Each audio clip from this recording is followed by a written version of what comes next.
এই আয় আয় আমার ভাই তোরে আর রাখতাম না আয় তুই যা মাসে দিন খাস আর ঘুমাস আর আমি দেখো আমার চাউলের দাম কেটে খালি হয় তুই যা মাই খাস আর ঘুমাস তোরে আর রাখতাম না আমার বাড়ির তুই আয় আয় তুই হার নি আর ঘুমানি তোর সারাই মাস হ্যাঁ ওই গেল কইবে ওই এটার বুতে নিলি জানি হয়ে গেছ বে রে দেখছো নি হারবারটা উকাই আমি কি জবাব দিমু বে এই যে লই আইলাম হয়ে গেল বে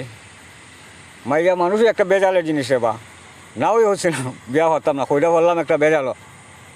দেখলাই না অবস্থাটা আমার যে একটা টেনশন হলাইলো উকাই আমি কি জবাব দিমু উকা আমি কিতা হতাম রে বা তোর বাপের এনে ওকে দিলাম না আমি কি জবাব দিমু করব না প্রেম কখনো আরে হুজুর আসসালামু আলাইকুম কিছে কে আইছে আরে বেটা তোমার শাশুড়ি লই ইসলাম কেন দেখছো নি শাশি নাকি থেকে নাই হাই হাই রে কি কয় উকা মারে কি আপনার বউ নাকি হয় হয় ও উনি ও মা ওই তো মন্দির করে বান্ধি তুই গেছলে কই এই মন্দির করে বান্ধি